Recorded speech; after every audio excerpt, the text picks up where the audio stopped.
Welcome to our YouTube channel. When I received the surveillance footage, my heart sank. There they were, standing just outside the front door, Kathy and that guy. They didn't hesitate or seem worried about being seen. Instead, they made out right there, brazenly, before walking inside together. Watching it, I felt a cold wave of disgust and betrayal wash over me. 20 years of trust, of building a life together, crumbled before my eyes in those few seconds of footage. I instructed the investigator to compile the footage into a full report and let me know once it was ready.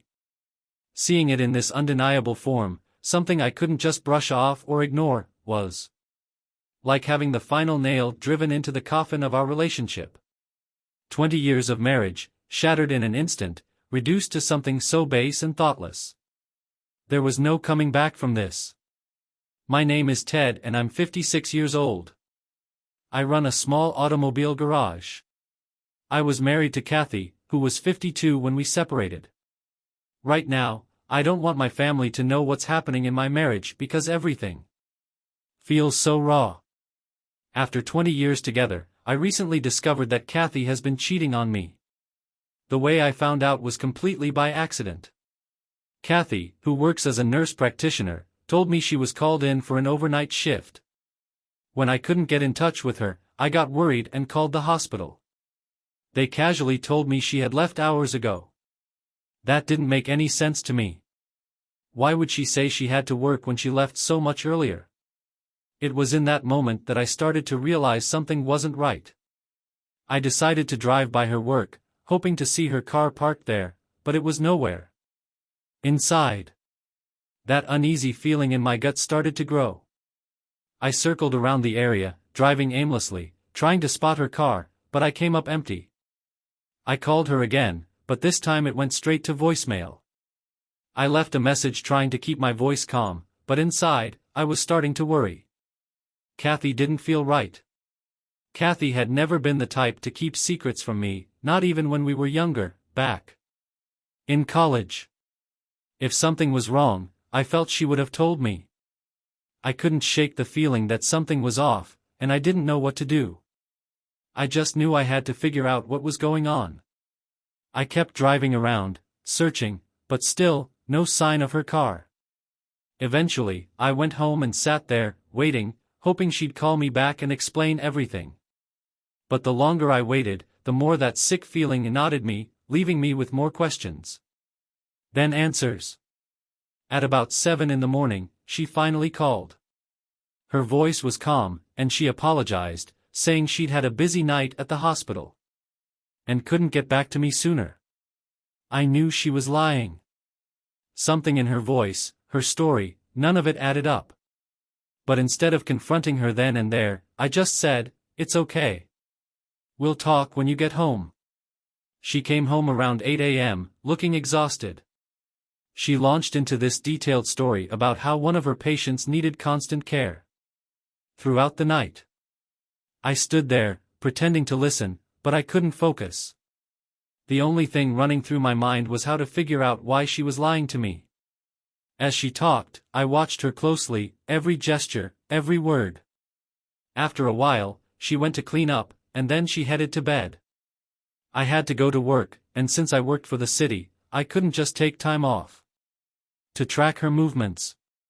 If she was cheating, I needed to know for sure. During my lunch break, I called a few private investigators. It wasn't cheap, but these guys came highly recommended. I didn't have the time to keep following her around myself, and I needed the truth, no matter what it cost. Living in Georgia, I started looking into the divorce laws, even though a part of me didn't want to face that reality. I hadn't entered this marriage with the thought of it ending, but if Kathy was cheating, I knew I couldn't stay. Fortunately, we didn't have any children. Kathy had experienced 3 miscarriages over the years, and while those losses were tough, it was something we faced together. But this betrayal wasn't something I could just move past. This wasn't the marriage I had signed up for, and she wasn't the woman I married 20 years ago. Still, before making any final decisions, I needed to know for certain if she was unfaithful. The truth had to come out. The private investigator assured me he could uncover what Kathy was doing and who she was seeing. But it wouldn't happen overnight. It would take time, and I wasn't sure if I was ready to pull the trigger on it just yet. I told him I needed some time to think it over. Later, when I got home around 5 p.m., I found Kathy in the bedroom, talking to someone on the phone. I couldn't make out who she was talking to, but her voice sounded tense, almost upset. I didn't want to barge in, so I headed to the kitchen and started making dinner. My mind was racing with suspicion, but I tried to keep calm. A few minutes later, she came in and joined me, acting as if nothing was wrong. But I could feel the distance between us, even in the silence. She told me she'd been discussing some personal issues with her best friend. That night, she had to work, so I took the time to prepare her a plate for dinner. We chatted for a bit before she headed off. Later, around midnight, I tried reaching her at the hospital. The staff informed me she had left about 30 minutes prior, saying she wanted to grab something to eat. That struck me as odd. I'd already made her dinner. That moment planted a seed of doubt in my mind, and I realized something didn't add up. Instead of calling her cell phone to follow up, I stayed quiet. The next morning, while driving to work, I contacted the private investigator. I gave him my credit card details over the phone, deciding to take the next step to uncover the truth. I decided to meet the private investigator in person after work, bringing along some photos and any other information I thought would be helpful. Once I got there, I handed over all the details and signed the necessary paperwork, making it clear that I wanted him to begin surveillance immediately. In the first few nights, he reported that my wife's car didn't move. It was surprising, but I felt it was only a matter of time before something surfaced. Then, a few nights later, I received a call from him. He had captured video footage of my wife entering someone's house late at night. He mentioned that her behavior seemed suspicious. When she walked out to her car, she would glance around, almost as if she were checking whether anyone was watching her. What struck me as particularly strange was that she appeared to change clothes in her car, switching into workout gear. The investigator said she would drive about 10 minutes from the hospital to this house, entering like she had a key. She stayed there for 45 minutes to an hour, and when she left, no one came to the door with her. It was all very discreet. And the way she moved made it seem like she didn't want anyone to notice her. The private investigator informed me that after visiting the house, my wife would drive back to the hospital, change back into her work clothes, and return to her shift. Turns out all of this was happening during her lunch break. Despite the suspicion, I told him I needed more definitive proof, something that left no doubt she was involved with another man in an intimate way. As awful as that request sounded, I needed concrete evidence before confronting her. The investigator reassured me that he'd continue his efforts to gather more incriminating footage. A few nights later, he called again, saying he had more to show.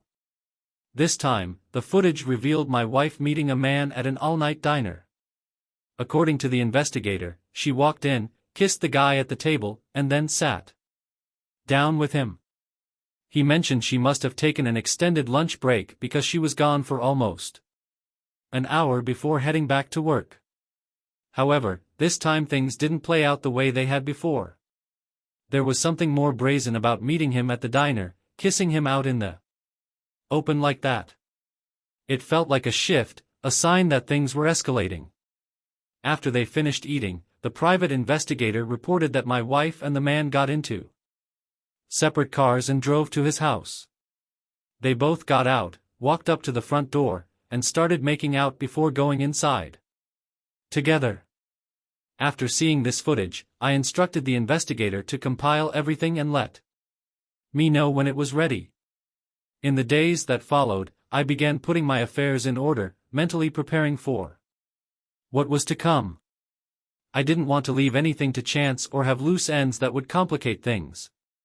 Later, I met with my attorney, explained the situation, and he immediately began assisting me in filing for divorce. He offered sound advice on how to proceed, ensuring I was ready for the next steps in the process. A few days later, the private investigator contacted me to let me know he had compiled all the video footage. I went to his office, and he showed me everything he gathered. Despite knowing what I was about to see, it was still surreal to watch the betrayal play out on screen. Up until that point, I hadn't confronted my wife or changed my behavior around her. We had been dealing with a dead bedroom for a while, and I couldn't help but wonder if this was the reason. When I discussed the divorce with my attorney, he brought up spousal support, which caught me off guard. I asked him why, and he pointed out the significant income disparity between us. My wife, as a nurse practitioner, earned close to $100,000 a year while I made about $55,000.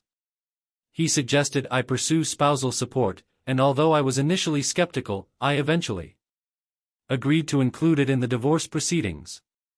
A few weeks after Kathy had been served with the divorce papers at her workplace, she called Ted immediately, her voice a mixture of shock, panic, and disbelief. "What the hell is this? Divorce papers? What's going on?" she demanded, struggling to comprehend the situation. Ted remained calm. "I think you know what's going on, Kathy." There was a long pause as the reality of the situation began to sink in. Her voice wavered, turning from confusion to cautious realization. "Wait, are you saying you had someone following me?" Ted didn't hesitate. "Yes." The panic turned to anger, her tone sharp as she snapped back at him. "You hired a private investigator? What the hell, Ted? How could you? That's disgusting. You went behind my back like that?" Ted, unfazed by her outburst, responded coolly. "I had to, Kathy. You weren't going to tell me the truth. I needed to know what was really going on." Fury now mixed with desperation. Kathy's voice wavered between outrage and pleading. "You invaded my privacy, Ted. You think that makes you any better than me? Just buying on me like that? How long have you been watching me?" Ted's tone remained steady, though his words were firm. "Long enough. Long enough to know you've been sneaking around, lying to my face. I've seen the videos. I know everything." Kathy's anger began to fade as panic took over again. "Ted, I'm sorry. I didn't mean for this to happen. We can work through this. We can go to counseling, fix things. You don't need to do this. There's nothing to fix." Ted said, his voice cold. "You lied. Kathy. You've been cheating. And now you want to act like it didn't happen. You don't understand." Kathy pleaded, her tone softening in desperation. "It wasn't supposed to happen like this. I was confused. I made mistakes. But we've been through so much, Ted. We can get through this, too." Ted's voice grew sharper, cutting through her excuses. "What about all those nights you told me you were working late? Were the times I sat wondering why things were falling apart between us? You knew exactly what you were doing, Kathy, and you just didn't care. I never asked her why she cheated. The reason didn't matter. The Ted don't question their killers about why they were killed. She had killed something inside me, my faith in her, and our marriage. There was no need for an explanation. Whatever reason she had wouldn't change the fact that she destroyed the trust we once had. It was over, and nothing she could say would make a difference now. I moved out and found my own apartment. The house was hers, a gift from her father before we got married, and I didn't want it. Letting go of the place felt like a relief, like shedding something that no longer belonged to me. However, when it came to the divorce hearing, I decided to pursue spousal support. Despite everything, I felt it was fair, given the financial disparity between us. It wasn't about revenge. It was about making sure I could move forward on stable ground, just like she would. After my ex-wife's attorney tried unsuccessfully to have the spousal support claim dismissed, the judge ruled in my favor, granting me spousal support for the next 6 years at a rate of $900 per month. I was honestly surprised to receive any support at all. Now, her deceit is going to cost her for the next 6 years, and each month will serve as a reminder of the consequences of her actions. After the divorce hearing, I felt a sense of freedom. I was finally a free man. From that point on, I never saw or heard from my ex-wife again. However, I did stay in touch with the private investigator for a while, and what he uncovered in the weeks that followed was shocking. The man my ex-wife had the affair with was a married police officer. Whenever she visited him, his wife was away on business. But when his wife eventually came home and discovered the affair, she was consumed by rage and shot him. He survived the shooting, and now his wife is awaiting trial for the incident. Since then, I've received my first alimony payment of $900. It seems this affair ended up being a costly mistake for her. I guess the old saying holds true. You have to pay to play. 6 years later, after the final payment, all the evidence of Kathy's cheating from the private investigator, videos, photos, and messages, I knew exactly what I was going to do. I gathered the contact information of her family and close friends, people she interacted with regularly. Then, I compiled everything, making sure it was clear and undeniable. I sent it all in one go, sharing the footage and messages with everyone close to her. Her betrayal wasn't just going to stay hidden between us. They all needed to know the truth about who she really was. Dear listeners, please share your thoughts in the comments section below, and don't forget to like, share, and subscribe.